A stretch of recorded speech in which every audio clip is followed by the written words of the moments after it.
예, 우리 시간이 됐어요. 옆 사람이랑 같이 한번 인사해 볼까요? 한 주간 잘 지내셨습니까? 환영합니다. 축복합니다. 예, 사랑합니다. 예, 오늘 예배에 나오신 여러분 주님의 이름으로 환영하고요. 예, 갑작스럽게 원래 계획이 없었는데, 우리 오늘 설교 말씀은 현재 파푸아 뉴기니에서 15년째 성경 번역 선교를 하고 계시는 박정석 선교사님께서 오셔서 오늘 말씀을 전해주시게 될 겁니다.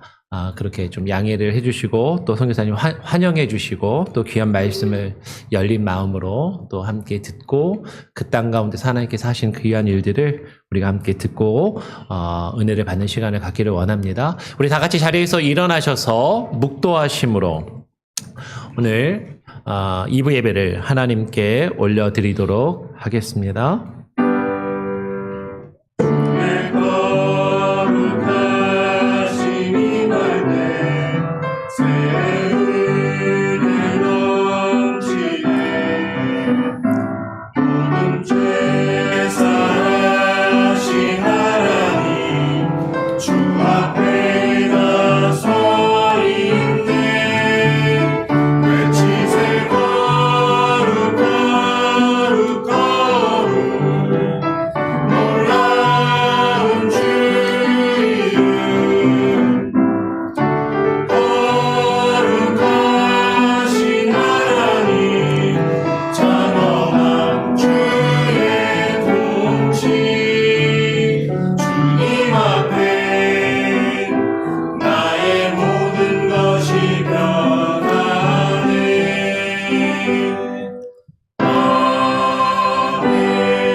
하나님 아버지 감사합니다. 오늘 거룩한 주일을 우리에게 허락하여 주시고 주님 앞에 나와 주님을 찬양하며 예배케 하시니 감사합니다.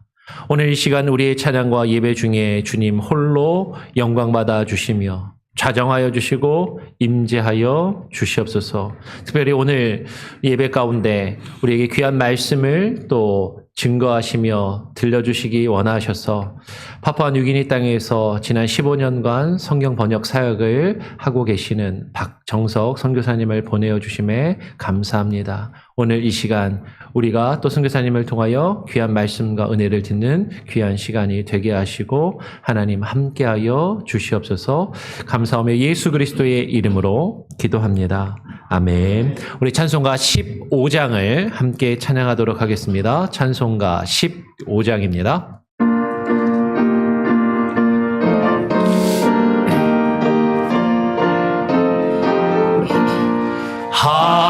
하나님의 크신 사랑 하늘에서 내리사 우리 마음에 항상 계셔 온전하게 하소서. 우리 주는 자비하사 사랑 무한하시니 두려워서 떠는 자를 구원하여 주소서. 걱정 근심 많은 자를 성령 감화하시며 복과 은혜 사랑받아 평안하게 하소서. 처음과 끝이 되신 주님 항상 인도하셔서 마귀의 유혹 받는 것을 속히 끊게 하소서. 전능하신 아버지여 주의 능력 주시고 우리 마음에 임하셔서 떠나가지 마소서. 주께 영광 항상 돌려 전사처럼 섬기며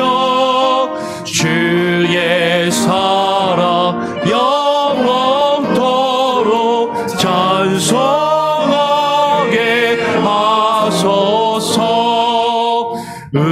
우리들이 거듭나서 의미 얻게 하시고 주의 크신 구원받아 온전하게 하소서.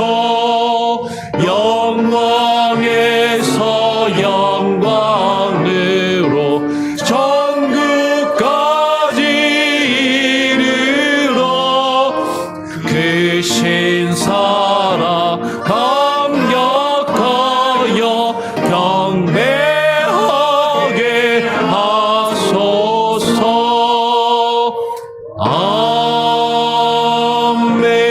아멘. 예, 제가 알러지 때문에 코가 막혀가지고 좀 맹맹한 소리가 나는데요. 아마 듣기 조금 거북하셔도 좀 이해를 해주시고 양해를 해주시기를 부탁을 드립니다. 예, 성시교독 14번 시편 24편을 함께 교독하도록 하겠습니다. 성시교독 14번 시편 24편입니다. 땅과 거기에 충만한 것과 세계와 그 가운데에 사는 자들은 다 여호와의 것이로다. 여호와께서 그 터를 바다 위에 세우심이여 강들 위에 건설하셨도다. 여호와의 산에 오를 자가 누구며 그의 거룩한 곳에 설 자가 누구인가? 곧 손이 깨끗하며 마음이 청결하며 뜻을 허탄한 데에 두지 아니하며 거짓 맹세하지 아니하는 자로다. 그는 여호와께 복을 받고 구원의 하나님께 의를 얻으리니 이는 여호와를 찾는 족속이요 야곱의 하나님의 얼굴을 구하는 자로다. 문들아 너희 머리를 들지어다. 영원한 문들아 들릴지어다. 영광의 왕이 들어가시리로다. 영광의 왕이 누구시냐? 강하고 능한 여호와시요 전능에 능한 여호와시로다. 문들아 너희 머리를 들지어다. 영원한 문들아 들릴지어다. 영광의 왕이 들어가시리로다. 영광의 왕이 누구시냐? 만군의 여호와께서 곧 영광의 왕이시로다. 아멘. 사도신경으로 우리의 신앙을 하나님과 또한 사람들 앞에 고백하며 또 선포하며 나가도록 하겠습니다. 전능하사 천지를 만드신 하나님 아버지를 내가 믿사오며 그 외아들 우리 주 예수 그리스도를 믿사오니 이는 성령으로 잉태하사 동정녀 마리아에게 나시고 본디오 빌라도에게 고난을 받으사 십자가에 못 박혀 죽으시고 장사한 지 사흘 만에 죽은 자 가운데서 다시 살아나시며 하늘에 오르사 전능하신 하나님 우편에 앉아 계시다가 저리로서 산자와 죽은 자를 심판하러 오시리라. 성령을 믿사오며 거룩한 공예와 성도가 서로 교통하는 것과 죄를 사하여 주시는 것과 몸이 다시 사는 것과 영원히 사는 것을 믿사옵나이다. 아멘. 자리에 앉으셔서 찬송가 한 장 더 찬양하겠습니다. 312장입니다. 찬송가 312장.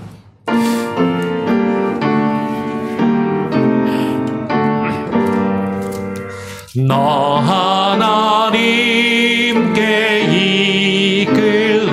이끌리어 일평생 주만 바라며 너 어려울 때 힘 주시고 언제나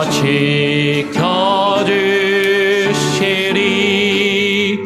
주 크신 사랑 믿는 자 그 반석 위에 서리라.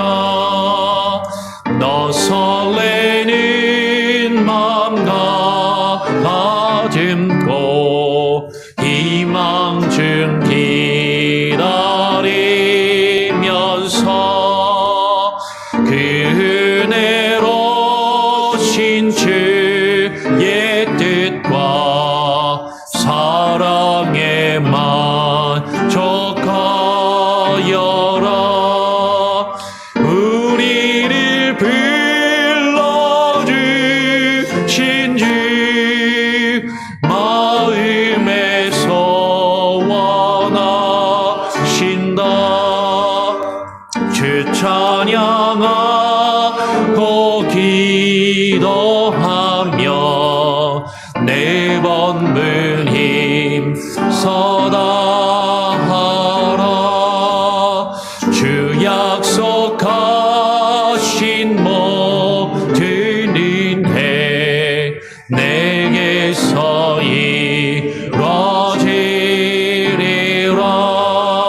예, 오늘 예배 대표 기도가 원래 유현희 집사님이신데요. 오늘 몸이 좀 많이 안 좋으셔가지고 교회를 못 오셨습니다. 그래서 제가 대신 기도하도록 하겠습니다. 같이 기도하겠습니다.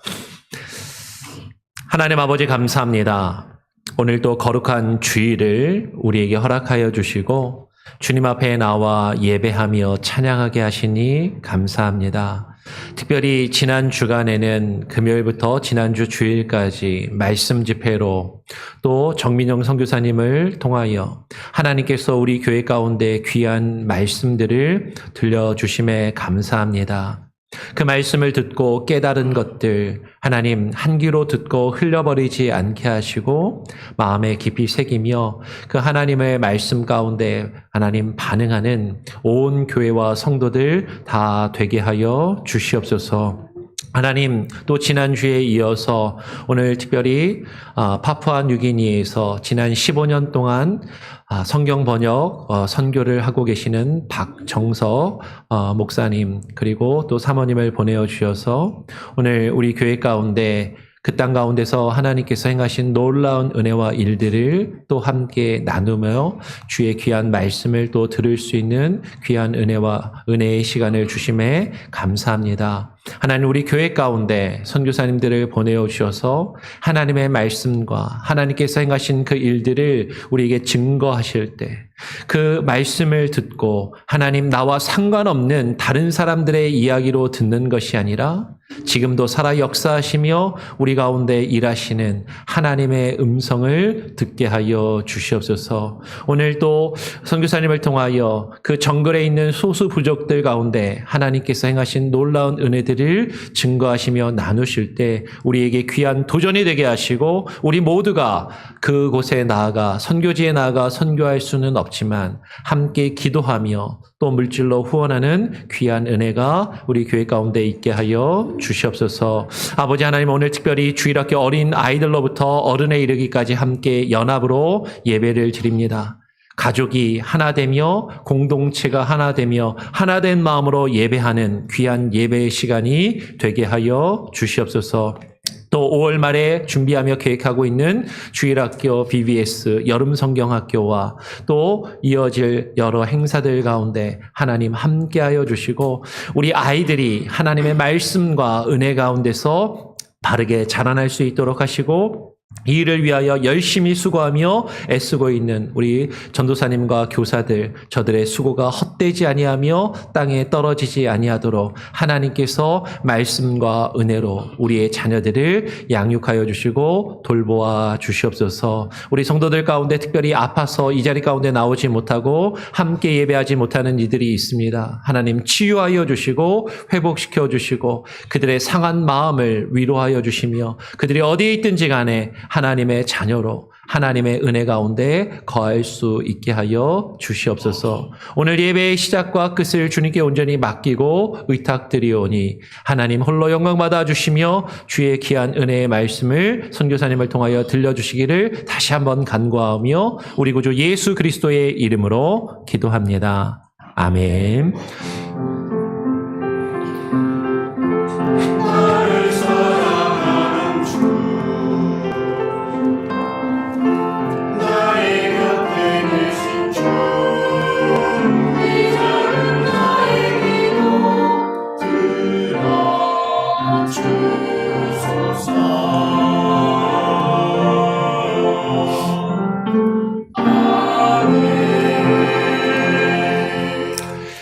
오늘 우리에게 주신 하나님의 말씀은 요한복음 3장 16절 한 절의 말씀입니다. 암송하시는 분들도 많이 계시죠? 예. 암송하시는 분들 한번 암송해 보시고요. 암송이 좀 어려우신 분들은 앞에 자막이 뜰 겁니다. 살짝 보시면서 같이 한번 읽어보도록 하겠습니다. 같이 한번 읽어보죠. 시작.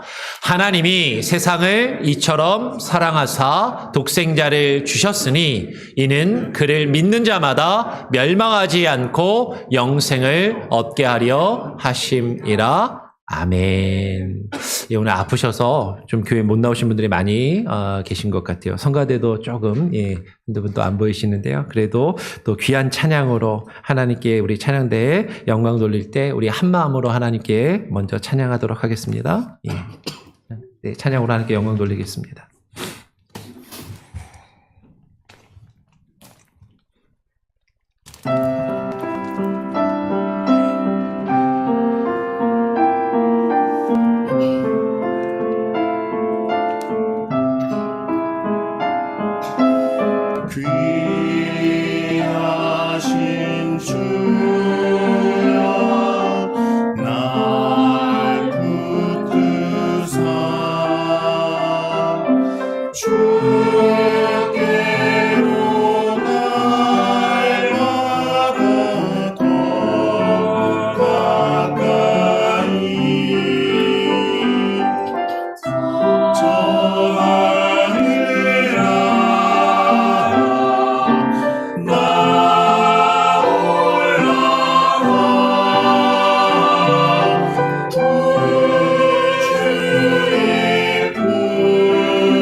아멘. 예, 할렐루야. 우리 하나님께 영광의 박수 올려드리겠습니다.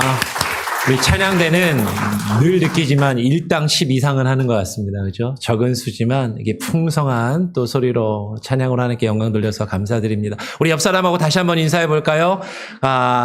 주님의 이름으로 축복하고 사랑합니다. 우리 올해 표어로 한 번 더 인사해 보겠습니다. 광야의 교훈을 기억합시다. 광야의 교훈을 기억합시다. 예.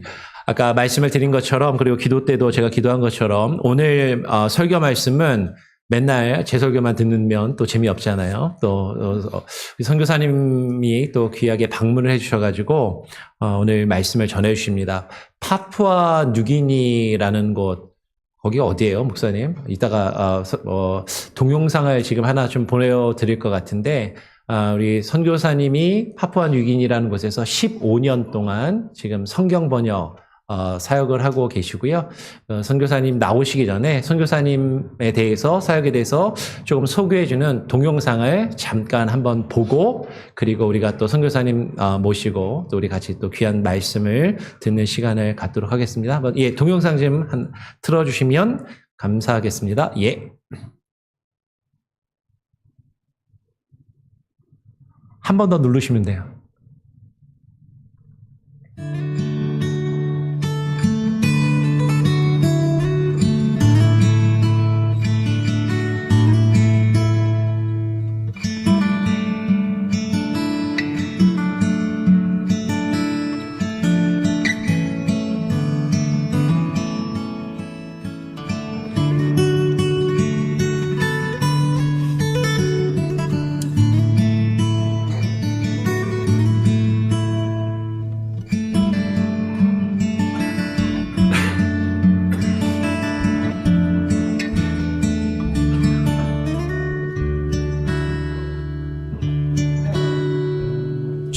주께서 주신 동산에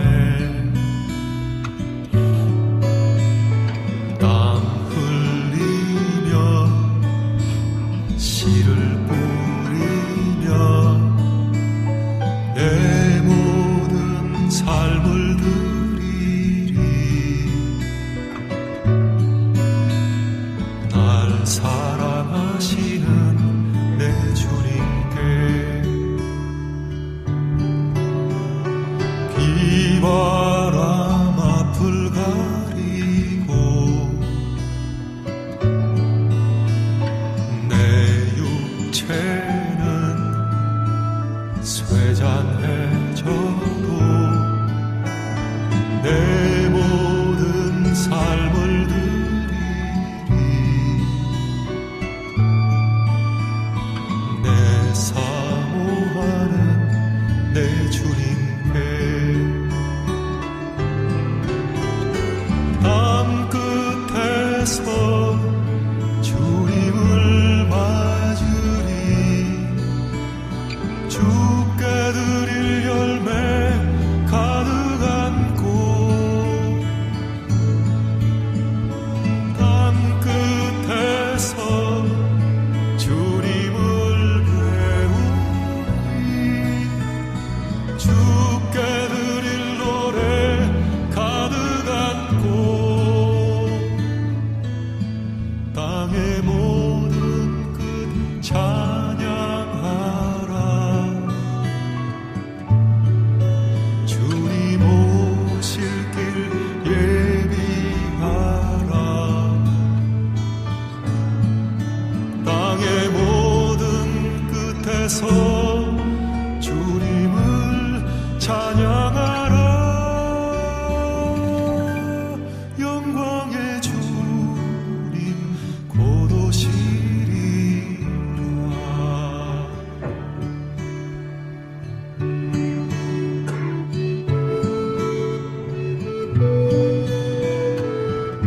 하늘에서는 주 외에 누가 내게 있으리요 땅에서는 주밖에 나의 사원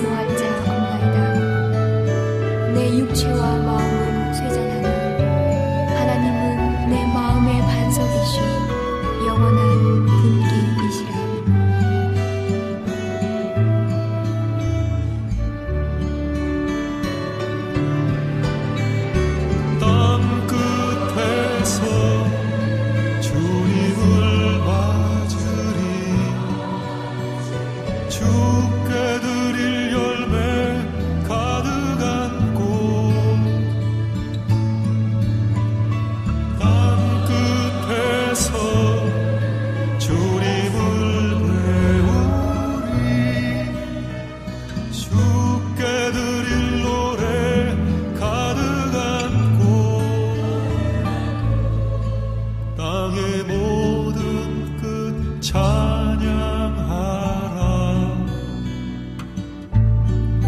주님 오실 길 예비하라.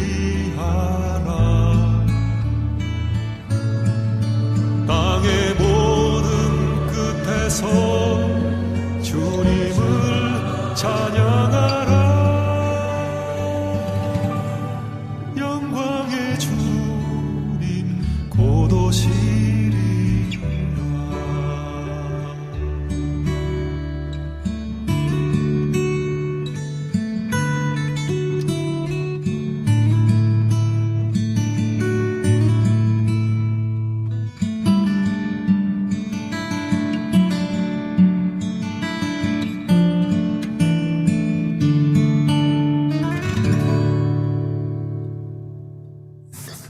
예.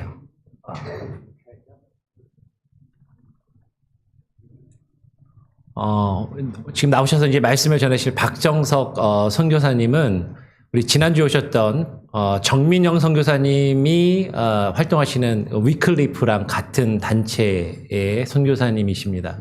지난번에 오셨던 정민영 선교사님은 헤드쿼터에서 이 선교사님들을 관리하고 운영하시는 분이었고, 이분은 지금 실제로 현지에서 15년째 성경 번역을 지금 하고 계시는데요.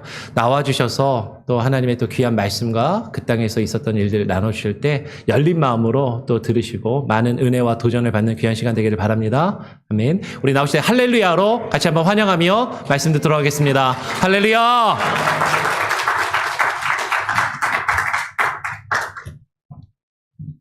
반갑습니다. 지난주에 정민영 선교사님이 주로 이론적인 것을 말씀이 어떻게 우리에게 소중하고 그 말씀을 어떻게 다뤄야 되는지 다뤘다면, 말씀이 어떻게 선교 현장 가운데 역사하는지 그걸 보여주는 신뢰를 보여주려고 제가 왔습니다. 그래서 목사님이 기획하신 것도 아니고 제가 기획한 것도 아니고 하나님이 기획하셨다고 생각을 합니다. 늘 그렇잖아요. 하나님은 놀라운 은혜를 베푸실 때는 꼭 계획하지 않은 방법으로 주시더라고요. 그게 너무 신기할 때가 있어요. 우리 하나님을 경험하고 싶은데 평소에 예배 드리다가 이렇게 은혜를 받으면 좋겠는데, 꼭 이렇게 부흥회나 리트릿이나 이런 특별한 행사에, 아니면 어디에 잠깐 한번 갔는데 거기서 하나님이 만나주시고 은혜를 베풀어 주신 경험들을 해보신 적 있으신지 모르겠습니다. 저는 이제 그런 경험들 참 많이 했는데, 오늘 하나님이 준비하신 은혜를 우리가 함께 누리는 그런 시간 되기를 원합니다. 저는 선교사가 되기 전에 4년 동안 주일학교 전도사였습니다. 그래서 우리 주일학교 친구들이 너무 소중하고 너무 반갑고 좋습니다. 여러분들에게 하나님 말씀이 잘 이해될 수 있고, 또 평생 여러분이 다른 건 다 놓쳐도 이것만은 꼭 붙잡고 가야 될 그런 말씀을 찾는 시간이 오늘 되었으면 좋겠습니다. 제가 하나님 말씀을 다시 한번 봉독하겠습니다. 귀를 쫑긋 세우고 한번 잘 들어주시기 바랍니다. 무남은 간자람 유에땀 밤마랏 민대 비비 푸요 염원 여라마이 야네 퍼벗 암붐 문앗 미뇨티오 에모뱀 빠 에발로 이아또따 빠 야우소 거리엠 웬데 소엠 뚜옷 거르사버. 제가 하나님 말씀 봉독했는데 아무도 아멘을 안 하시네요. 왜 아멘이 안 나오셨죠? 장로님 왜 아멘이 안 나오셨어요? 그러니까요. 전혀 무슨 말인지 모르잖아요. 여기 이렇게 기록이 되어 있어요. 하나님이 세상을 이처럼 사랑하사 독생자를 주셨으니 이는 저를 믿는 자마다 멸망치 않고 영생을 얻게 하려 하심이니라 하고 남아어로 기록이 되어 있습니다. 아무리 하나님의 사랑이 좋아도 우리가 이해할 수 없으면 그게 우리에게 가치가 있을까요? 제가 보기에는 그러면 가치가 없습니다. 아무리 저희가 고생해서 번역한 남아어 성경이 여기 있는데, 제가 이걸 여러분한테 선물 드려도 기념은 되겠죠. 근데 이게 여러분의 삶에 도움은 안 될 것 같습니다. 왜냐하면 이해할 수가 없는 언어이기 때문에 그렇죠. 하나님의 사랑은 우리가 이해하고 받아들일 수 있어야 합니다. 그래서 저희가 하는 일이 성경 번역이라는 것을 하고 있습니다. 남아 사람들이 이해할 수 없는 외국어로 말씀하시는 그런 하나님이 아니라 자기들의 말로, 자기들이 엄마 뱃속에서부터 들었던 그 하나님 말씀, 그 말로, 그 언어로 이야기하시는 그 하나님을 만나는 그 일을 위해서 우리가 이 사역을 하고 있습니다. 성경 전체의 모든 말씀을 다 잊어버리더라도, 혹시 치매가 걸려가지고 성경 말씀 다 잊어버리더라도 하나 꼭 기억해야 될 말씀이 하나 있습니다. 그것이 바로 오늘 우리가 같이 읽은 요한복음 3장 16절입니다. 마치 한국에서 이렇게 한약을 다리잖아요. 여러 가지 약재, 막 고기도 넣고 해가지고 약재를 막 다리는데 졸여서 그 우리가 먹는 약을 만들잖아요. 그런 것처럼 성경 전체를 다 알아야 되고 다 소중한 거예요. 그런데 이 말씀을 졸이고 핵심을 찾는다면 아마도 요한복음 3장 16절이 아닐까 합니다. 이 말씀은 하나님의 사랑을 이야기하고 있습니다. 우리가 믿는 하나님은 성부, 성자, 성령 삼위일체 하나님이시죠. 이 삼위일체 하나님의 관계를 한마디로 정의하면 사랑의 관계라는 거예요. 성부, 성자, 성령 하나님이 나누시는 그 사랑이 너무 좋고 너무 이렇게 소중한 거예요. 그래서 그것을 확장시키고 싶었어요. 사랑의 속성이 그렇잖아요. 부부가 이렇게 서로 사랑해서 결혼을 하면 자녀를 갖고 싶고 또 그 사랑을 다른 사람한테 나눠주고 싶은 것이 사랑의 속성입니다. 사랑은 살아있기 때문에 계속해서 자라가고 펼쳐져 나갑니다. 하나님의 사랑이 그렇습니다.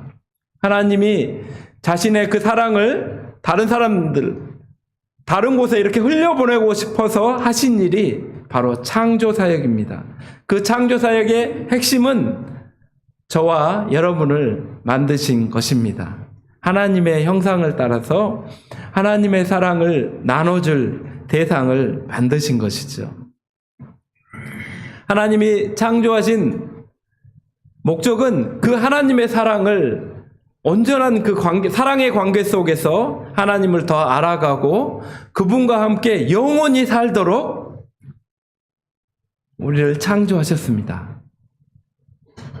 하나님의 창조 목적은 우리가 하나님의 그 사랑 속에서 영생을 누리는 것이 창조의 목적입니다.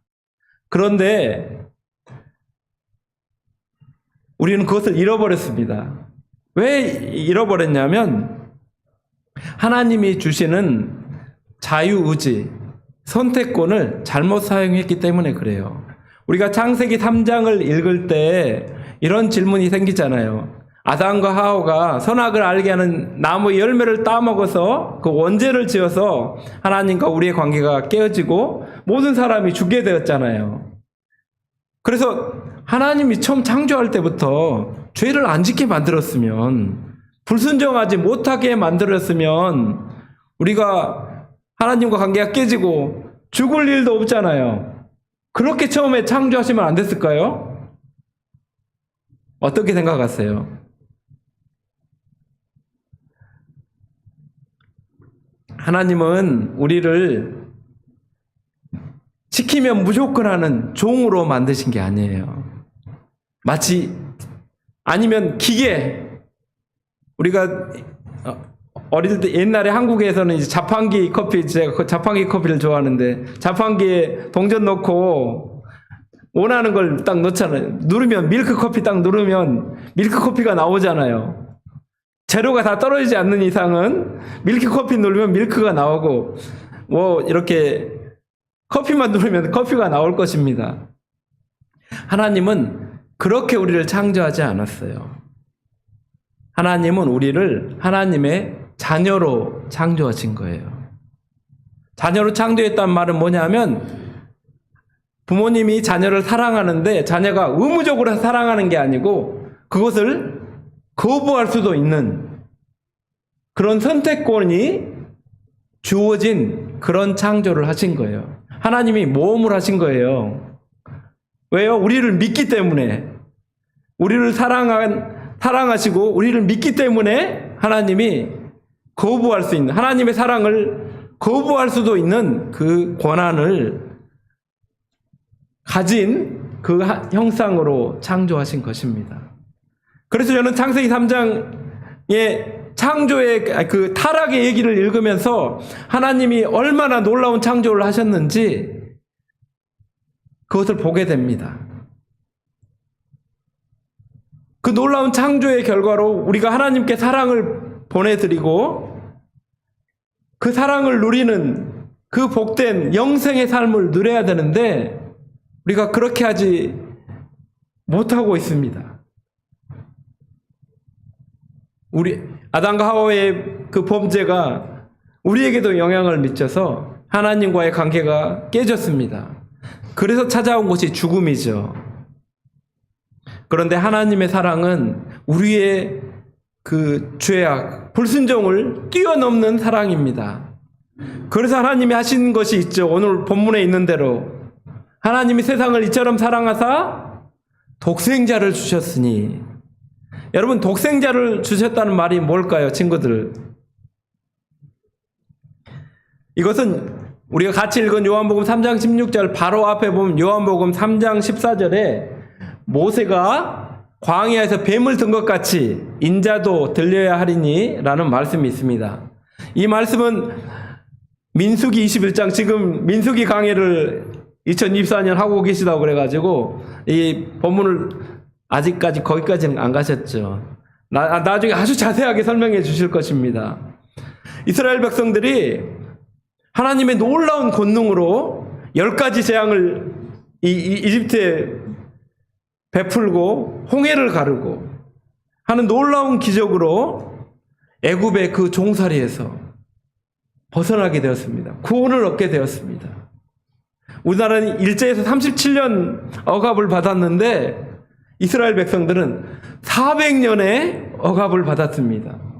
이름도 없이 민족도 없이 400년을 살던 그 사람들, 유대인인 정체성도 다 잃어버린 그 사람들을 하나님이 다시 찾아가셨습니다.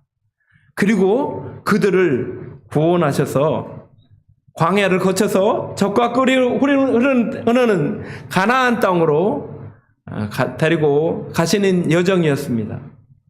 그런데 우리가 잘 아는 것처럼 광야의 교훈을 기억하라고 그랬는데 광야가 어떻습니까?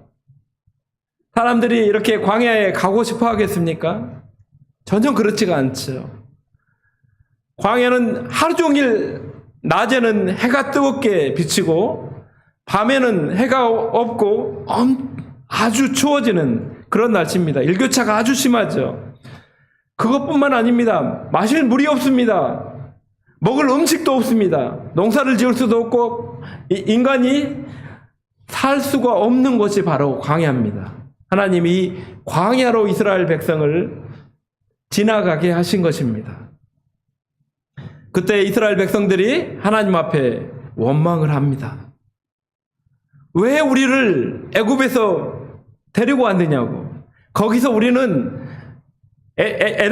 지금 미국 말로 해보겠습니다. LA 갈비도 잘 먹고 한국 음식도 한국 식당 가면 잘 먹을 수 있었고 부족한 거 하나도 없었는데 왜 마실 물도 없고 내가 원하는 음식도 하나도 없는 이 광야로 우리를 데리고 왔냐는 거예요.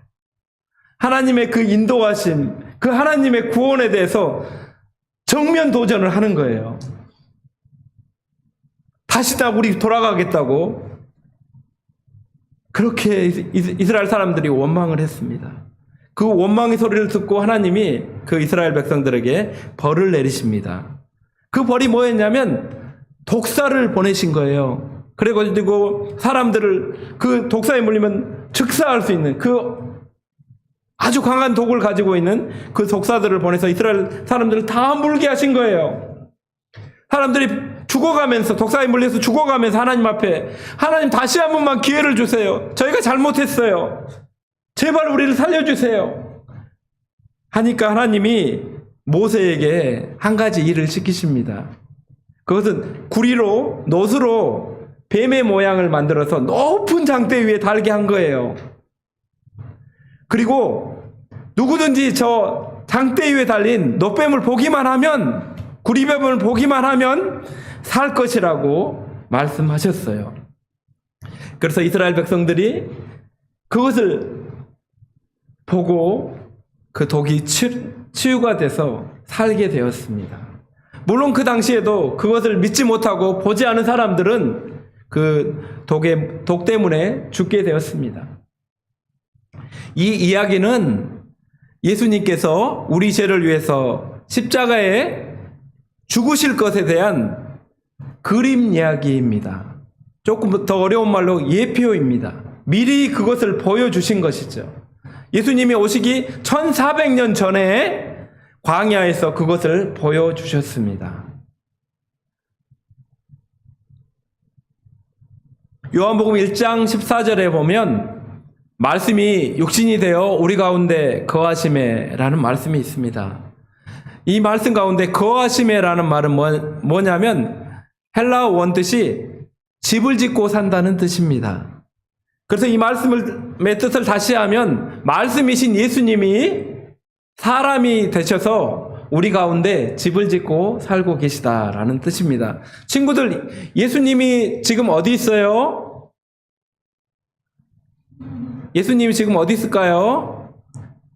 이 말씀에 보면 말씀이신 예수님이 사람이 되셔서 우리 안에 집을 짓고 사신대요. 예수님이 어디 계실까요? 우리 마음에 있죠. 정답입니다. 우리 마음에 예수님이 집을 짓고 살고 계시는 거예요. 예수님의 주소가 있어요. 우리 교회, 제가 몽고메리 한인교회 딱 그 주소를 딱 찍으니까 내비게이션이 여기까지 딱 인도해 줬습니다. 예수님의 주소가 어딘지 아세요? 예수님 믿는 사람 한 사람이에요. 예수님의 집 주소예요. 여러분 한 분 한 분이 너무 소중하세요. 왜요? 예수님이 여러분 안에 계시기 때문에 그래요. 예수님은 이 세상을 바꾸실 거예요. 누구를 통해서요? 예수님을 모신 여러분을 통해서요.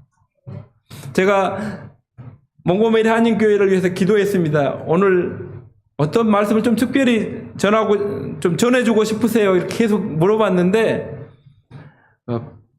요한계시록 3장에 보면 필라델피아 교회가 나옵니다. 거기에 보면 내가 작은 능력으로 내 말씀을 지켰다, 이렇게 이야기합니다. 오늘 조금 일찍 와서 우리 장로님한테 우리 44년 이야기를 조금만 들었습니다. 44년 동안 정말 작은 능력으로 교회를 지켜오신 여러분 한 분 한 분의 그 수고를 하나님이 기억하십니다. 여러분을 아시고 여러분의 그 작은 헌신을, 그 이민 생활이 얼마나 어렵고 힘들어요. 그런데 이것을 예수님 말씀을 붙잡고 이겨 나오신 여러분 한 분 한 분의 그 믿음을 하나님이 기쁘게 보고 계십니다. 내가 작은 일에 충성했으니 하늘의 그 면류관, 그 상급을 받을 것이라고 예수님은 약속하십니다. 착하고 충성된 종아, 참 잘하였다. 참 잘하였다. 착하고 충성된 종아. 이 말씀을 여러분 한 분 한 분에게 예수님이 꼭 해주고 싶다고 저한테 말씀을 해주셔서 저도 여러분에게 그 말씀을 전해드립니다.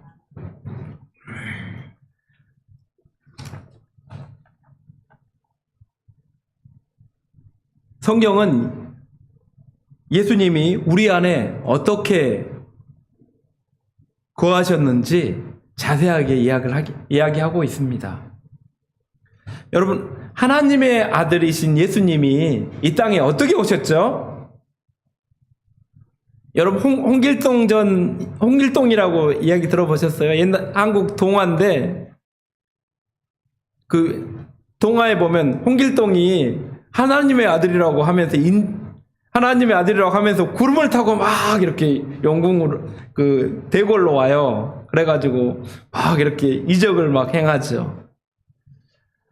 하나님의 아들이시면 구름을 타고 이렇게 오든지 아니면 뭐 그 정도는 아니면 그런 뭐 저는 박씨인데 옛날에 그 삼국유사나 이런 데 보면 박씨의 조상은 박헛것이라는 분인데 이분은 황금알로 태어났대요. 황금알로. 그 정도는 돼야 되지 않겠어요? 하나님의 아들인데. 그런데 그분은 그렇게 오지 않으셨죠. 우리가 신앙 고백하듯이 동정녀 마리아에게 낳으셨어요. 동정녀라는 말은 결혼하지 않는 처녀, 남자를 알지 못하는 처녀의 몸을 입고 오셨어요. 남자와 여자가 결혼해서 사랑을 나눠야만 아이가 태어날 수 있는데 결혼도 안 한 처녀에게 성령이 임하셔서 예수님이 이 땅에 오신 거예요.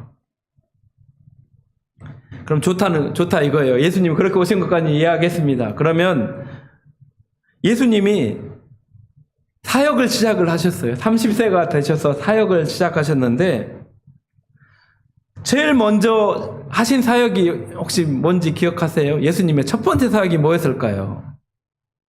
예수님이 세례 요한에게 세례를 받으셨어요.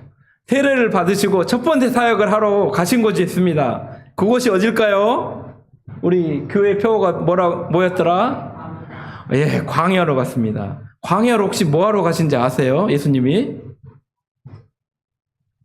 성경에 보면 금식하러 가셨다고 이야기를 합니다. 예수님의 첫 번째 사역이 금식, 굶는 거였어요. 40일 동안 물도 음식도 먹지 않는 그런 일로 사역을 시작하셨어요. 여러분 하루 동안 혹시 밥 안 먹고 물 안 마시고 해본 적 있어요? 없어요? 그럼 한 끼 안 먹어본 적 있어요? 아파가지고 아니면 병원에 가야 돼. 병원에 가야 돼서 이렇게 하루나 한 끼 이렇게 금식해본 적 있죠. 그건 너무 막 즐겁던가요? 금식하더니 막 너무 힘이 나고 너무 좋아 막.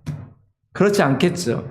근데 그게 하루도 아니고 이틀도 아니고 일주일도 아니고 40일이에요. 성경에서 40일은 특별한 의미가 있는 날인데 숫자인데 40일 동안 사람이 굶으면 어떻게 될까요? 물도 안 마시고 먹지도 않아. 그러면 어떻게 될까 사람이? 친구들아, 죽지. 맞아, 당연한 거야. 예수님이 죽을 각오를 하시고 그 일을 하신 거예요.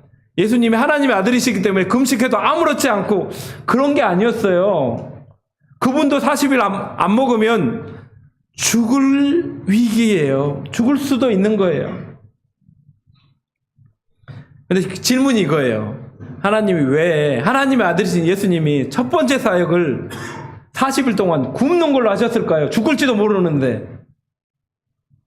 이런 질문 혹시 누가 해보셨나요? 제가 지금 해보는 거예요. 한번 생각을 해보세요. 왜 그랬을까요? 하나님의 아들이시면 처음에 딱 저 같았으면 딱 이렇게 무덤으로 갔을 것 같아요. LA 갔더니 진짜로 큰 메모리얼 파크가 있더라고요. 수만 개가 될 것 같더라고요. 무덤이. 저 같았으면 거기 가서 이렇게 딱 손을 들고 죽은 사람 무덤이 다 열리고 죽은 사람들이 다 일어나게 했을 것 같아요. 근데 그렇게 하지 않으셨죠.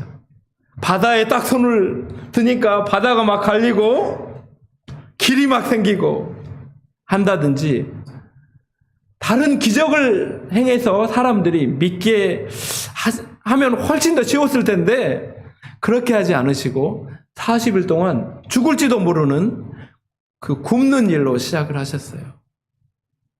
저는 이것이 하나님의 아들 예수님이 왜 인간이 되셨는지 그것을 보여주는 증거라고 생각해요. 여러분, 월요일 아침부터 시작을 해가지고 금요일까지, 어떤 분들은 토요일까지 열심히 일하고 학교에 가서 공부하는 이유가 뭐예요? 여러분, 친구들 왜 그렇게 학교에 가서 열심히 공부해? 막 공부하는 게 너무 좋고 막 신나. 일하는 게 너무 좋아. 나 일 없이 나는 못 살아. 내가 노는 건 안 해도 살 수 있지만 일하는 게 너무 좋아. 그래서 일하시나요? 그래서 친구들 공부해요? 그렇지 않죠. 사실은 좀 쉬운 말로 제가 해보겠습니다. 먹구멍이 포도청이란 말이 있어요, 한국말에.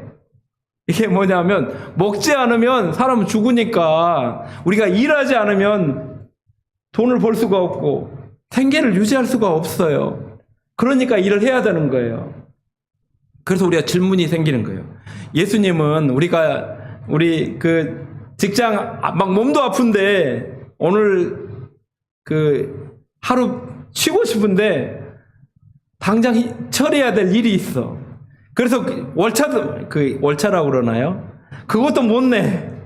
가서 억지로 막 일을 해본 경험이 있으신지 모르겠어요.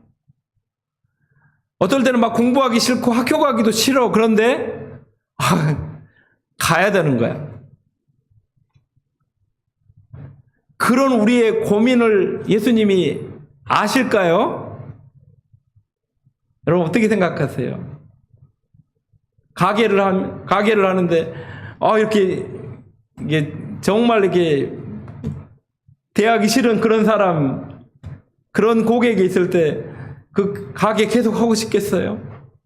그렇지 않겠죠. 그걸 예수님이 이해하실까요? 여러분 난 공부 잘해가지고 좋은 대학 가고 그렇게 인정받고 싶은데 그렇게 하지 못해. 나 공부가 이거 너무 어려워. 그런 고민을 예수님이 아실까요? 네, 아십니다. 그분은 40일 동안 죽을지도 모르는 굶는 것을 경험해 보셨기 때문에 우리가 당하는 고민들, 아픔들 그것들 다 알고 계십니다. 그럼 공생애가 이렇게 시작했던 것까지는 제가 이해하겠어요. 그러면 예수님의 또 마지막은 어땠을까요? 예수님이 내가 다 이루었다 이렇게 말씀하셨는데 그 전에 또 한마디 말씀을 하셨어요. 제가 이렇게 그림 메시지를 하는데 또 뭐라고 말씀하셨을까요? 내가 목마르다 이렇게 말씀하셨어요. 예수님이 잡히시고 그 하루 동안 정말 아무것도 먹지도 못하고 그랬어요. 실제로 육체적으로 목이 마르셨어요. 그런데 거기서 말하는 목마름은 단순히 그 정도의 목마름이 아니에요.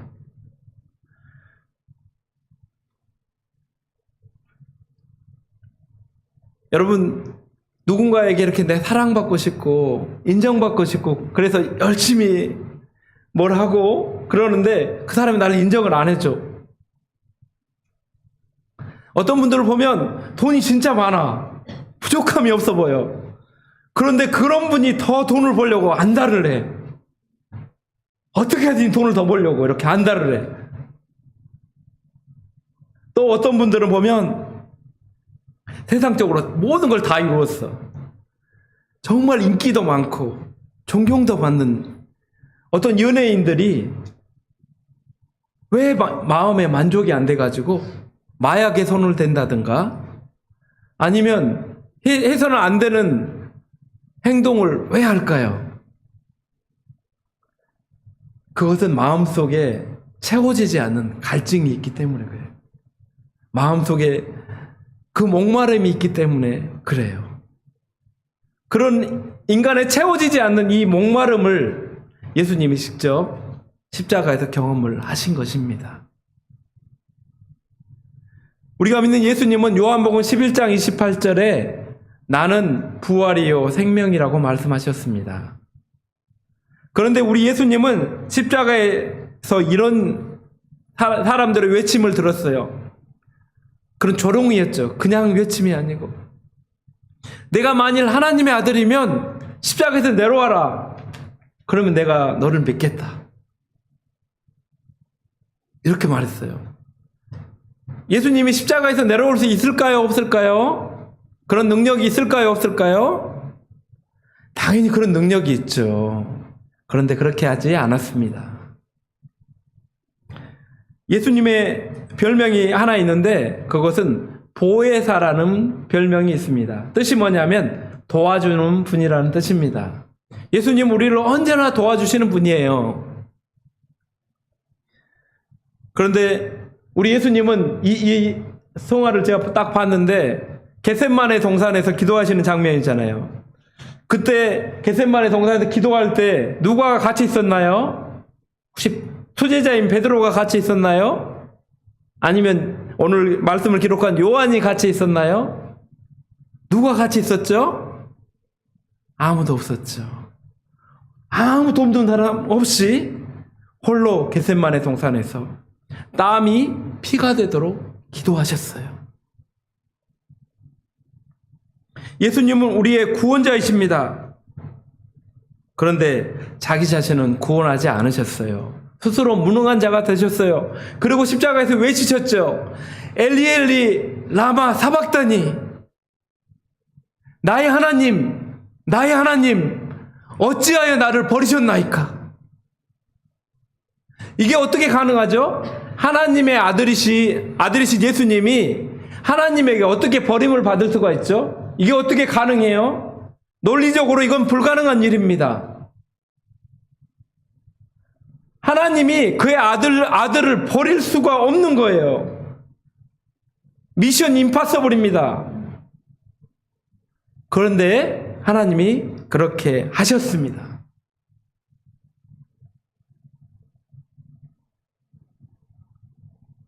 예수님은 치유자이십니다. 그 어떤 병을 가진 사람도 예수님에게 오면 다 치유를 받았어요.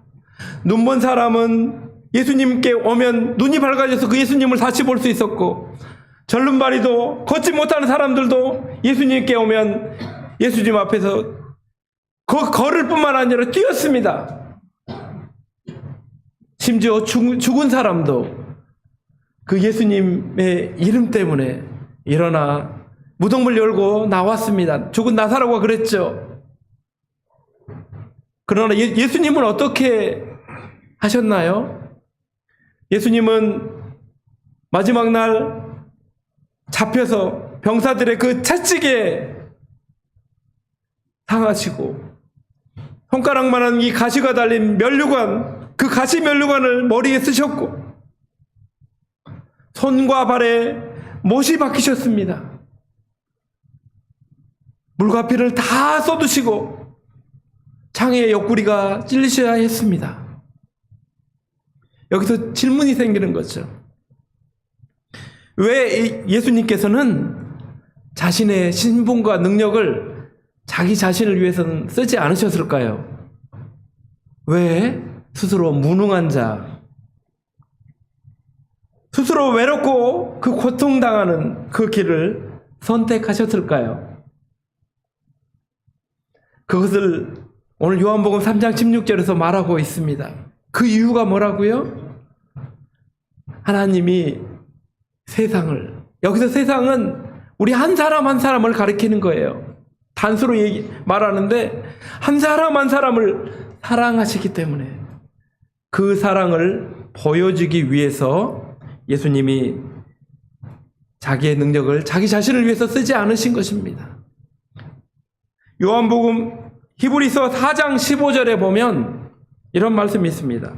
우리에게 있는 대제사장은 우리의 연약함을 동정하지 못하실 리가 아니요 모든 일에 우리와 똑같이 시험을 받은 자로되 죄는 없으시니라. 여기서 동정한다는 말에 집중하고 싶습니다. 여기서 동정한다는 말의 뜻은 뭐냐면 함께 느낀다는 뜻입니다. 함께 고통을 당한다는 뜻입니다. 우리 예수님은 우리의 죄를 위해서 단번에 제사를 지내셨어요. 우리 죄를 다 없애서는 제사를 한 번에 지내신 대제사장이십니다. 그런데 단순히 대제사장이실 뿐만 아니라 그분은 스스로 제물이 되셨습니다. 우리가 죄를 지었기 때문에 우리가 제물이 돼서 십자가에 달려 죽어야 되는데 우리 모두의 죄악을 예수님이 직접 제물이 되셔서 십자가에서 달리셨습니다. 하나님이 우리를 사랑하시는 방법이 그겁니다.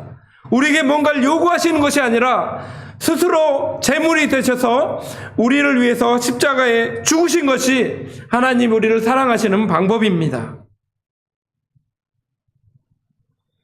이 하나님의 사랑은 사실 세상을 창조하기 전부터 세우신 하나님의 계획을 따라한 것입니다. 그 계획이 가장 잘 나타나 있는 것이 바로 이사야 53장 4절부터 6절에 있는 말씀입니다. 우리 말씀 한번 같이 읽겠습니다. 자, 시작. 그는 실로 우리의 질고를 지고 우리의 슬픔을 당하였거늘 우리는 생각하기를 그는 징벌을 받아 하나님께 맞으며 고난을 당한다 하였노라. 그가 찔림은 우리의 허물 때문이요 그가 상함은 우리의 죄악 때문이라. 그가 징계를 받음으로 우리는 평화를 누리고 그가 채찍에 맞음으로 우리는 나음을 받았도다. 우리는 다 양 같아서 그릇 행하여 각기 제 길로 갔거늘 여호와께서는 우리 모두의 죄악을 그에게 담당시키셨도다. 아멘. 하나님이 세상을 창조하기 전에 이 계획을 세우셨어요. 우리가 타락하기도 전에 하나님은 이 계획을 세우셨어요. 그 아들 예수님이 이 땅에 오셔서 우리를 위해서 고난받으시고 십자가에 죽게 하실 것이라고 그 계획을 세우신 거예요. 그 계획이 계속해서 더 밝혀져서 예수님이 오시기 600년 전에 이사야를 통해서 분명하게 얘기하고 있는 것이 이사야 53장 이 말씀입니다. 우리는 다 양 같습니다. 양은 특징이 뭐냐면 눈이 어둡다는 거예요. 그래서 2m 정도밖에 못 봐요. 그래서 이 양이 자기 마음대로 가면 어떻게 되겠습니까? 눈도 어두운 애가. 어떤 분이 이렇게 밤에 이렇게 시력이 안 좋은 분이 있었어요. 근데 이분이 공군 파일럿이 되고 싶어서 비행기 파일럿이 되고 싶어가지고 공군사관학교 들어가려고 그랬는데 그걸 알게 된 거예요. 이게 밤에 그게 안 보이는 거예요. 그래서 그분이 그게 못되셨다고 그랬는데 우리가 얼마나 눈이 어두운지 몰라요.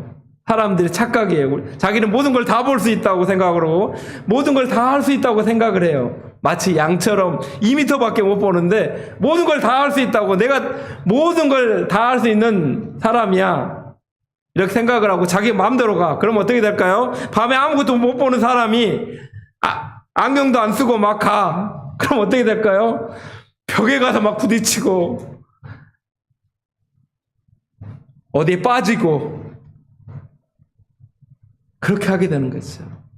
그래서 성경은 이걸 어떻게 말하냐면 사망의 음침한 골짜기에 빠지는 것처럼 그렇게 사람은 될 수밖에 없는 거예요. 우리가 죽음에 이를 수밖에 없는 그런 존재인데 우리를 위해서 여호와께서는 우리 모두의 죄악을 그에게 담당시키셨대요. 그에게 맡기셨대요. 그가 누굴까요? 친구들?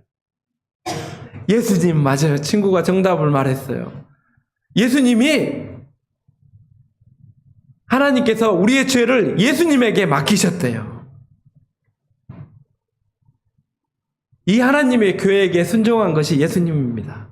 이걸 통해서 우리에게 주어진 선물이 있습니다. 그것이 뭐죠? 오늘 요한복음 3장 16절에 영생입니다. 여러분 영생하려면 몇 년을 살아야 될까요? 우리가 인간이 길어도 120년이라고 그랬는데 몇 년 살면 영생하는 걸까요? 한국의 역사가 한반도의 역사가 반만 년이라고 그래요. 반만 년이 몇 년이에요? 5,000년. 5,000년 살면 혹시 영생한 건가요? 아무도 수긍을 안 하시는군요. 그러면 조금 더 줘가지고 한 2만 년 살면 어떨까요? 그럼 영생일까요? 아무도 수긍을 안 하시는군요. 네, 여기서 말하는 영생은 단순히 죽지 않는 것을 말하지 않습니다. 요한복음 17장 3절에서 이렇게 얘기합니다. 영생은 곧 유일하신 참 하나님과 그가 보내신 자 예수 그리스도를 아는 것이다 라고 말합니다. 제가 조재선 목사님하고 저랑 공통점이 있습니다. 대학 때 전공이 같습니다. 제 히브리학과를 나왔습니다. 여기서 안다는 것은 히브리어에서 나온 말입니다. 야다라는 동사가 있는데 이 야다는 뭐냐면 부부간의 친밀한 관계를 통해서 아는 알물 말이에요. 제가 조재선 목사님 조금 압니다. 제가 몇 번 뵀어요. 그리고 교제도 하고 식사도 하고 그래서 조금 압니다. 제가 조재선 목사님 아는 거하고 우리 사모님 성함이 어떻게 되신다고 그러셨더라? 이혜정 사모님이 목사님 아는 거하고 같을까요? 다를까요? 같이 아는데 저도 목사님 알고 사모님도 목사님 아는데요? 전혀 다른 의미의 알미라고 할 수 있어요. 예수님을 우리가 사람들이 말해요. 나 예수님 알아.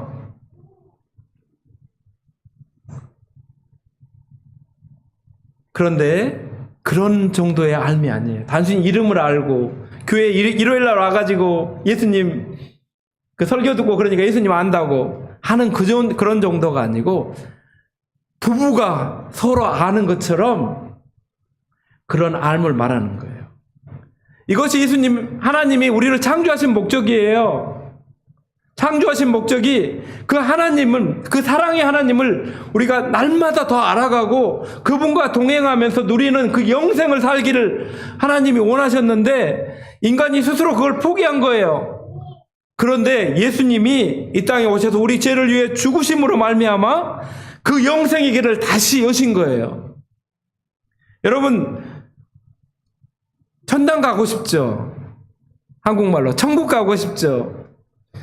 그러면 우리 다 죽어야 천국 가나요? 여기서 말하는 영생, 우리가 죽어야 영생을 얻나요? 성경은 그렇게 얘기하지 않습니다.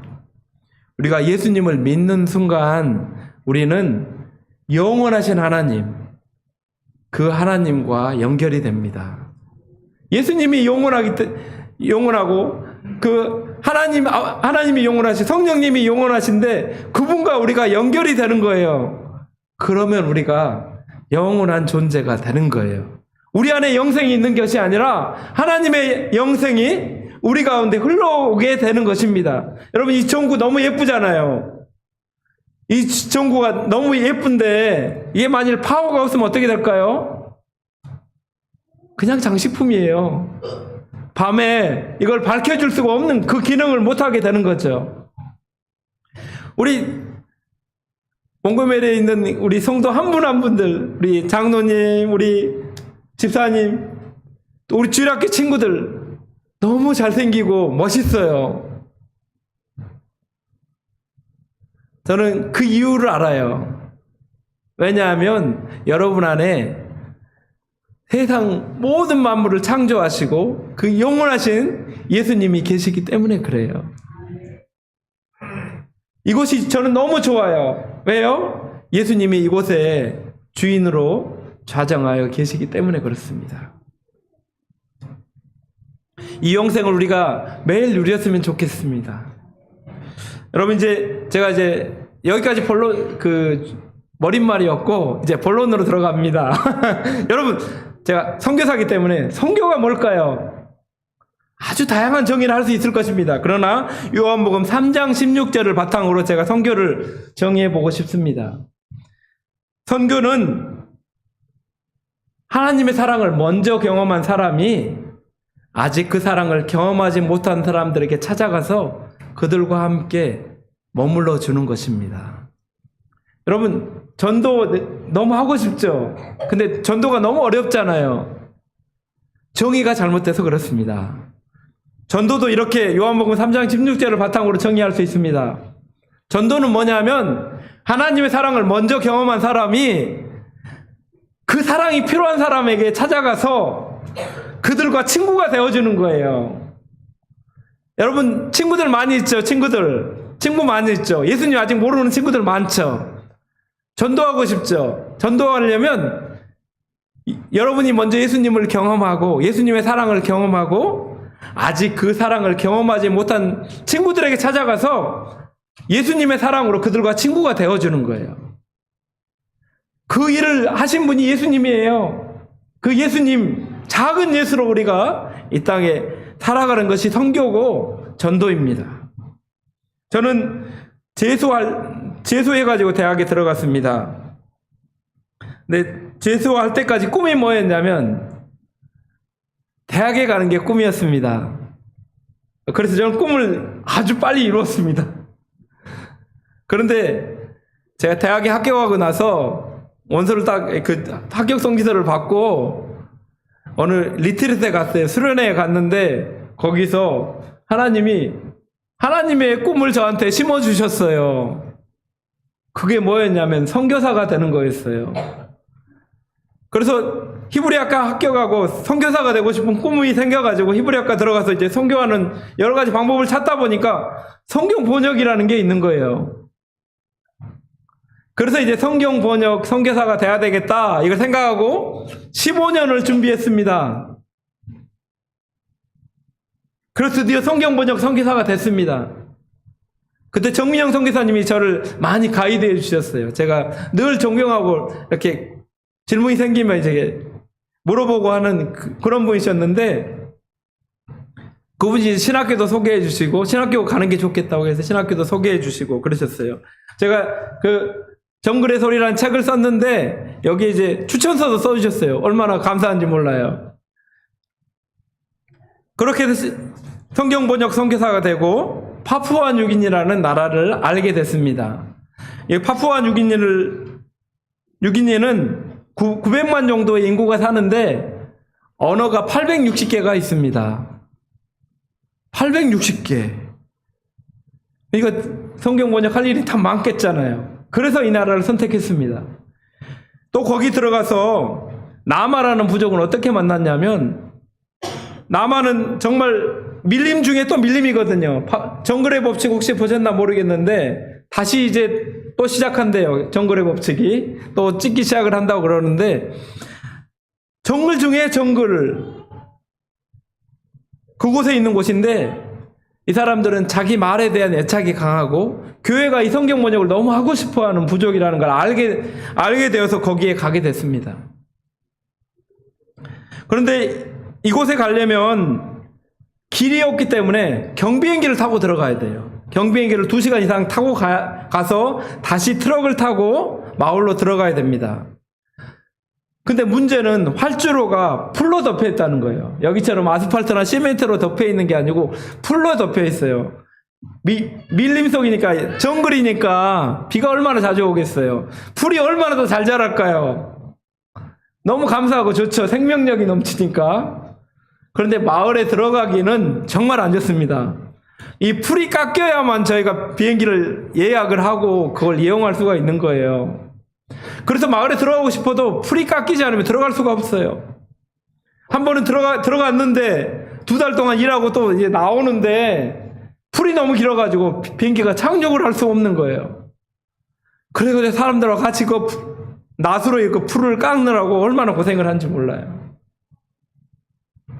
그리고 거기 있는 군에 트럭이 2대가 있는데 그 트럭을 빌려가지고 이제 마을에 들어가는데 제대로 도착한 적이 별로 없습니다. 저희가 새벽에 일어나서 비행기를 타고 이제 거기 비행장으로 가서 비행기를 타고 가서 다시 트럭을 타고 마을에 들어가는데 늘 기도 제목이 그거였어요. 해지기 전에 마을에 들어가게 해주세요. 늘 그게 기도 제목이에요. 왜냐하면 트럭이 가다가 멈추고 아까 그 사진을 자세히 보셨는지 모르겠는데 거기 보면 사람들이 트럭을 나무를 끼워가지고 막 이렇게 뭘 하고 있는 거 혹시 기억이 나시는지 모르겠어요. 기계나 이런 게 하나도 없으니까 직접 그걸 나무를 대가지고 이렇게 들어 올리고 자전거 이렇게 푸는 이렇게 나사를 이렇게 풀어가지고 자전거 펌프로 이렇게 바람을 넣어가지고 그렇게 하니까 그게 얼마나 오래 걸리겠어요. 그런 생활을 계속 반복하고 있습니다. 저는 무서워하는 동물이 2개가 있습니다. 사자랑 표범이 아니고 호랑이가 아니고 제가 72년 쥐띠거든요. 제일 싫어하는 동물이 쥐하고 뱀입니다. 한 번은 제가 이 쥐에 얽힌 이야기를 한번 나누고 싶습니다. 아내랑 아이들은 학교 때문에 좀 센터에 남아있고 저 혼자 이제 마을에 가게 됐어요. 그날도 이제 겨우 이제 마을에 들어와 가지고 씻고 와서 이제 모기장을 치고 딱 자는데 뭐가 소리가 들리는 거예요. 아, 이거 징조가 안 좋았는데 그래서 이제 랜턴으로 딱 비춰보니까 한 이만한 뱀이, 아니 쥐가 들어와 있는 거예요. 근데 얘가 나가지를 못하고 들어오긴 들어왔는데 나가지를 못하는 거예요. 제가 아주 어릴 때부터 쥐를 너무 많이 봤거든요. 시골에 쥐들이 그렇게 많았어요. 저희 집에. 쥐를 너무 싫어하는데 그 밀림 한 구석에, 밀림 한복판에 저랑 쥐랑, 저는 쥐가 무섭고 쥐도 내가 자기를 죽일까봐 무섭고 대치하고 있었어요. 1분 동안 그렇게 쥐랑 대치하고 있다가 아, 하나님이 죄를 주신 건지 딱 번뜩 생각이 들었어요. 뭐 때릴 것도 없고. 그래서 제가 먼저 나왔습니다. 모기장에서 나와서 베개도 꺼내고 이불도 다 꺼내고 모기장을 통째로 걷어가지고 옆집으로 들고 갔습니다. 옆집에서 쥐를 해결해 줬습니다. 그리고 또 저희 마을에는 먹을 수 있는 뱀하고 먹을 수 없는 뱀으로 이렇게 크게 분류가 됩니다. 근데 제가 보기에는 이렇게 분류하는 게 더 낫습니다. 만나도 괜찮은 뱀, 만나면 안 되는 뱀, 뭔지 아시겠죠? 한 번은 제가 마을에 그때도 혼자 들어갔는데 밤에 뭐가 천장에서 풍 떨어지는 거예요. 집이 그렇게 아까 보셨죠? 기둥이 세워지고 2층에 있거든요. 천장에서 뭐가 풍 떨어져가지고 뭔가 했는데 뱀이 떨어진 거예요. 그래서 제가 막 소리를 쳤더니 옆집에서 이렇게 낫을 들고 이렇게 쫓아왔어. 그 뭐냐고. 그래서 뱀을 처리해 줬어요. 그건 다행이었어요. 왜냐하면 제가 만나도 괜찮은 뱀이었거든요. 한 번은 저희 아내랑 아이들이 씻으러 갔는데 이상한 소리를 들었어요. 아, 그 소리는 뱀의 소리였는데 만나면 안 되는 독사였어요. 우리 마을에는 매년 그렇게 독사에 물려서 죽는 아이들이 있어요. 1명이나 2명씩 꼭 그런 일이 생기더라고요. 이런 곳에서 삽니다. 그러니까 제가 쥐랑 뱀을 무서워합니다. 성경 번역 선교사가 저를 소개해 주셨는데 사실 저의 숨겨진 직업이 있는데요. 그것은 뭐냐면 정글에서 살아남기 하는 사람입니다. 여러분 영상에서 봤지만 정글에서 혹시 휴지랑 이렇게 생활에 필요한 것들을 구할 수 있을까요? 없을까요? 아무것도 없어요. 소금이고 설탕이고 이런 것까지 하나도 구할 수 있는 게 마을에 없습니다. 그래서 모든 것을 다 준비해 갑니다. 야채도 없습니다. 그러니까 전기도 없습니다. 당연히 수도도 없고. 그러니까 야채도 다 말려갑니다. 고기도 다 말려갑니다. 먹을 거 다 준비해서 비행기로 싣고 가서 2달 동안 살아남게 하다가 거기서 일도 하고 성경 번역도 하고 와서 다시 선교사들이 모여서 하는 센터에 2달 동안 또 그걸 다시 준비합니다. 다시 준비해서 마을에 들어갑니다. 또 2달 동안 살고 다시 나옵니다. 그렇게 1년에 3번씩 15년을 계속 왔다 갔다 하는 사람입니다. 제 직업입니다. 그래서 전 짐을 아주 잘 싸고 또 어떻게 이렇게 짐을 싣고 이런 것에 아주 도 같았습니다. 제 직업입니다. 그렇게 15년을 왔다 갔다 하다 보니까 이게 성경도 생기고 아까 영상에서 봤지만 저희 아이들 만으로는 3살, 5살 지금 나이 한국의 나이 5살, 7살 됐을 때 거기에 들어갔는데 아이들이 지금 둘 다 대학에 들어갔습니다. 사실 알아듣기 쉽게 설명하려고 그렇지 이 성경 번역하는 게 그렇게 쉽겠습니까? 한 절 한 절 가지고 실험을 하는 거예요. 저희는 말은 있지만 문자가 없는 곳에 들어갔거든요. 그래서 그것을 하나하나 영어로 그것을 다 증명을 해야 돼요. 그래야만 그 알파벳이 확정이 되고 그걸 가지고 책을 만들고 성경을 하나하나 번역할 수 있는 거예요. 그런 작업을 하기 때문에 사실 쉽지가 않습니다. 하루하루 그게 씨름이에요. 저는 제 피부는 정말 메이드 인 코리아입니다. 왜 이 얘기를 하냐면요. 제가 파푸아뉴기니 밀림에 들어가면 손과 발에 이렇게 트러블이 생기기 시작을 해요. 막 두드러기처럼 뭐가 올라오기 시작을 해요. 그래가지고 너무 가려워요. 손이라도 대면 그 염증이 막 생겨가지고 잠을 잘 수가 없어요. 그걸 한 10년 동안 경험을 했어요. 그런 걸 경험하면 진짜 마을에 다시 들어가고 싶지가 않아요. 메이드 인 코리아여가지고 메이드 인 파푸아뉴기니였으면 조금 나았을 텐데 제가 메이드 인 코리아가 너무 이렇게 그런 고생을 하면서 사는데 이런 생활을 하면서 느끼는 게 있어요. 이 모든 것이 하나님의 사랑의 표현이라는 것을 제가 경험을 합니다.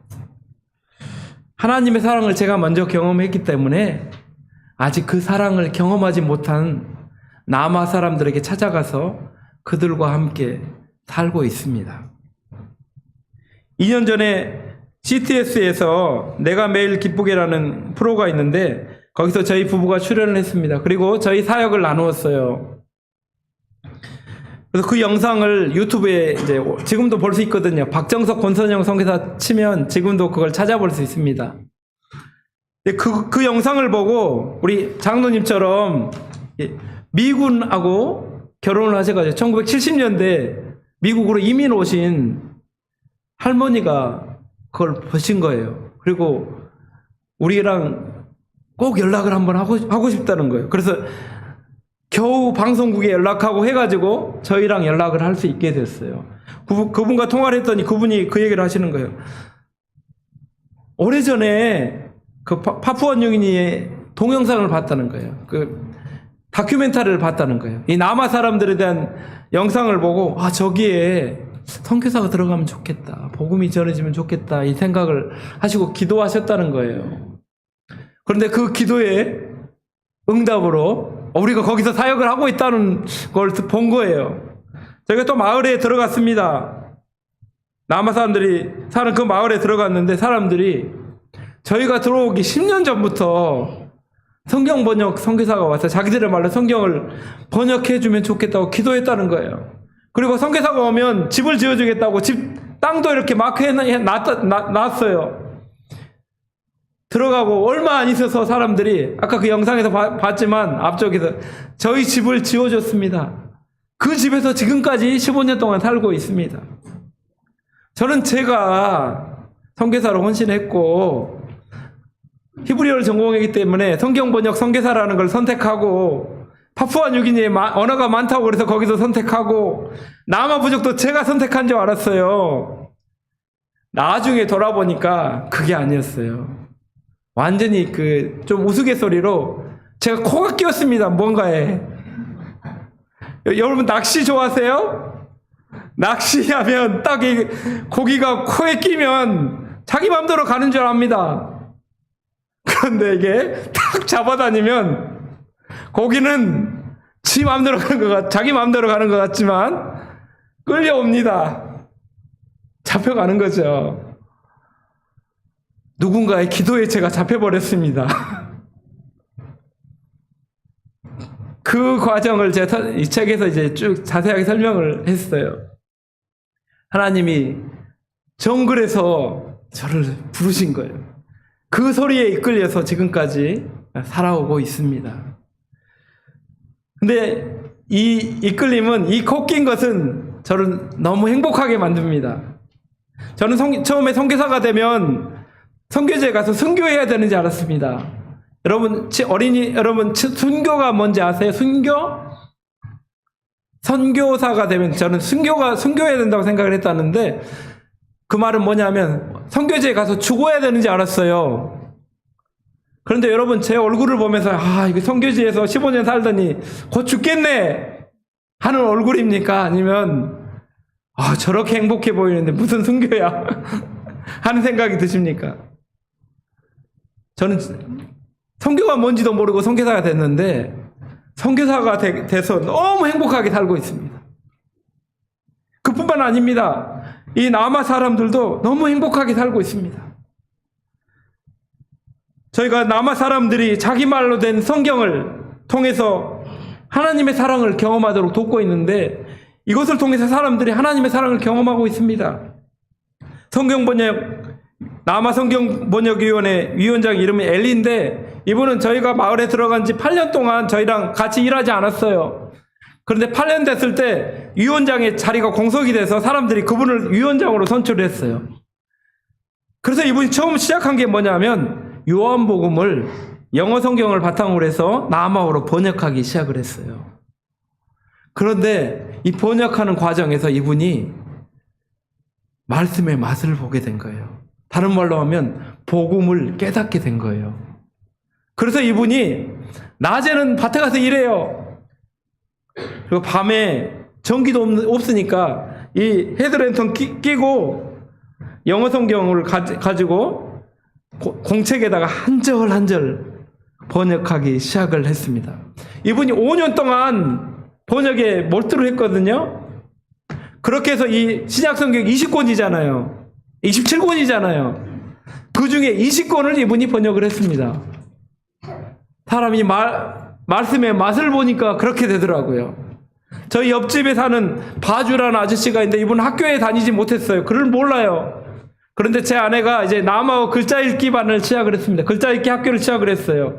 그래서 이분이 3번 그것을 반복해서 듣더니 드디어 성경을 읽기 시작을 했어요. 사람들 앞에서 우리가 봉헌한 마가복음 1장 1절을 정말 떠듬떠듬 읽었어요. 그때 제가 얼마나 감격이 되었는지 모릅니다. 사람들도 얼마나 감격했는지 모릅니다. 이분은 꿈이 있어요. 자기는 성경을 많이 읽고 이 성경을 주위 부족들에게 가서 전하는 게 꿈이에요. 그 꿈을 하나님이 이루어가고 계셔요. 또 바리우라는 분이 있어요. 이분은 성경 번역할 때마다 미리 와서 이렇게 자리를 세팅하고 준비하고 꽃으로 이렇게 예쁘게 오늘 권사님이 이렇게 장식을 해주셨는데 이렇게 그 성경 번역하는 곳을 꽃으로 막 장식을 하는 분이에요. 그리고 번역이 끝나면 우리가 제본에서 가져간 이 종이를 집으로 가져가더라고요. 왜 가져가는가 했더니 가족들이 그걸 읽어주는 거예요. 그런데 어느 날부터 이분이 또 무슨 일을 하기 시작을 하셨나 하면 좀 이상한 분이에요. 새벽에 마을에 다니면서 그 성경을 낭독하기 시작을 하는 거예요. 하루에 한 장씩. 성경을 낭독하고 다니는 거예요. 마을 곳곳을. 한국교회가 어떻게 그 일제치하 속에서도 살아남고 부흥을 경험했습니까? 그것은 100% 거의 다 농사 짓는 분이셨잖아요. 낮에 그렇게 힘들게 농사 짓고 했지만 밤에는 철야를 하면서 기도하고 새벽마다 동이 트기도 전에 교회에 와서 기도하던 그 새벽 기도가 있었기 때문에 한국이 그 일제 그 강점기를 무사히 통과하고 6.25 그 참변을 이겨내고 아무것도 없던 그 폐허 같은 그 땅에서 다시 한번 이 나라가 일어나고 교회가 세워졌던 것은 기도하는 어머니 아버지들이 계셨기 때문에 할머니 할아버지들이 계셨기 때문에 우리가 지금 이곳에 있는 것입니다. 우리가 이곳까지 이민을 와서 이렇게 우리가 44년 이 몽고메리 한인교회가 이렇게 든든하게 서 있는 이유가 무엇입니까? 보이지 않는 곳에서 기도하시는 우리 장로님, 권사님, 우리 집사님들이 계셨기 때문에 그것이 가능했습니다. 하나님은 우리의 기도를 기뻐하시는 분이십니다. 여러분 기도를 듣고 계시고 그 기도를 경험하고 있습니다. 제가 여러분에게 부탁하고 싶은 게 그거예요. 저희는 여러분의 기도가 필요합니다. 우리 가족도 기도가 필요하고 이 남아 사람들이 여러분의 기도가 필요합니다. 여러분이 먼저 경험한 그 하나님의 사랑, 그 사랑을 그 남아 사람들도 경험하도록 함께 기도해 주셨으면 좋겠습니다. 감사합니다. 정말 긴 시간 들어주셔서 너무 감사합니다. 그리고 너무 길게 해서 죄송합니다. 하나님 감사합니다. 정말 부족한 자가 긴 시간 동안 하나님 말씀과 저희 사역을 나누었습니다. 하나님 몽고메리 한인교회를 지금까지 기도와 사랑으로 세우신 많은 분들의 발자취를 우리가 기억합니다. 그 기도를 들으셔서 지금까지 교회를 세워주신 것처럼 파푸아 뉴기니 나마 부족, 그 정글 속에 있는 그 나마 부족에도 우리의 기도를 통해서 하나님의 말씀이 그들 가운데 번역되어지고 그들이 하나님의 사랑을 경험할 수 있도록 도와주시기를 간절히 원합니다. 예수님의 이름으로 기도합니다. 아멘.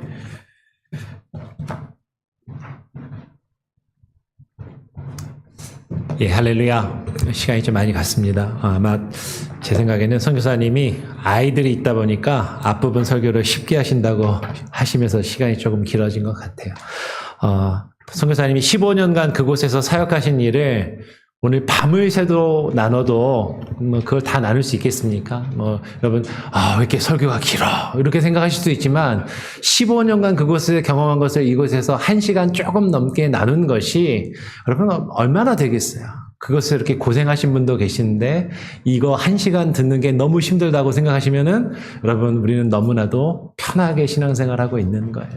그러니까 귀한 말씀에 여러분 또 은혜가 되시고 감동이 되시길 바랍니다. 찬송가 453장 1절, 2절, 2절만 찬양하면서 여러분 드린 예물을 하나님께 봉헌하도록 하겠습니다. 찬송가 453장입니다.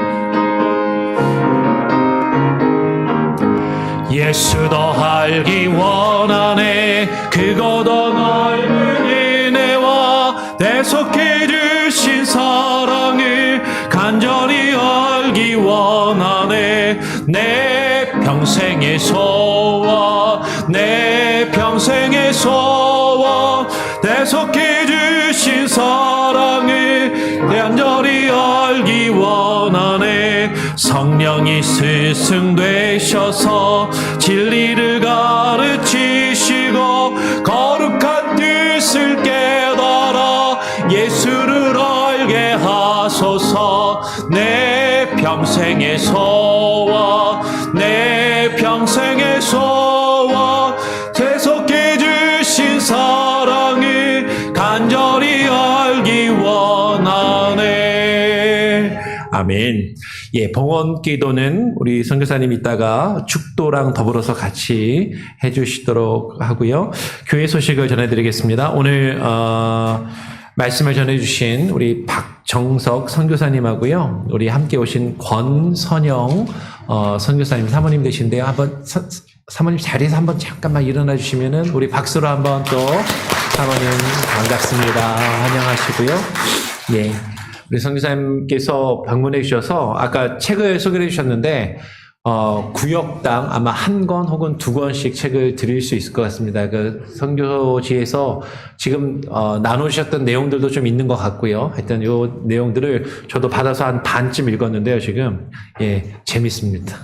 어렵지 않고 쉽고 재밌으니까 한번 쭉 읽어보시면 좋겠습니다. 구역별로 드리면 이렇게 나눠서 읽으시면 감사하겠고 또 선교사님과 사역을 위해서 기도해 주시기를 부탁을 드립니다.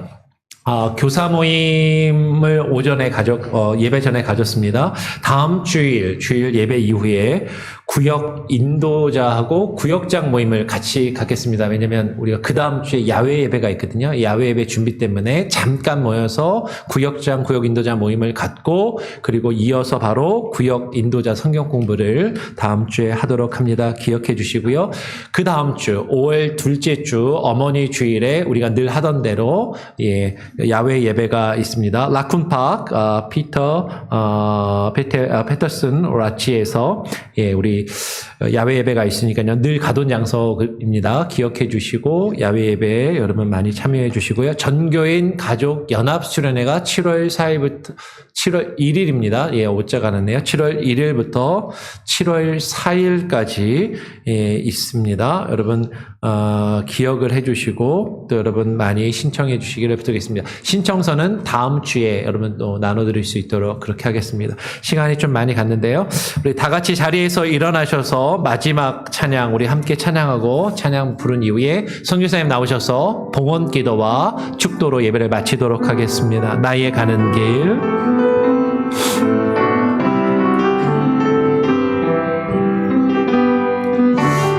나의 가는 길 주님 인도하시네 그는 보이지 않아도 날 위해 일하시네 주 나의 인도자 항상 함께 하시네 사랑과 힘 베푸시며 인도하시네 나의 가는 길 주님 인도하시네 그는 보이지 않아도 날 위해 일하시네 주 나의 인도자 항상 함께 하시네 사랑과 힘 베푸시며 인도하시네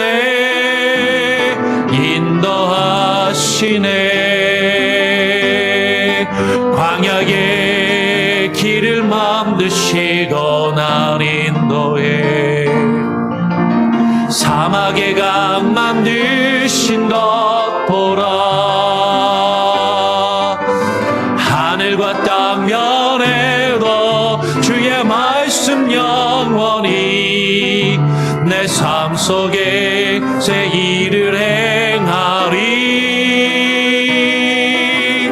나의 가는 길 주님 인도하시네 그는 보이지 않아도 날 위해 일하시네 주 나의 인도자 항상 함께 하시네 사랑과 힘 베푸시며 인도하시네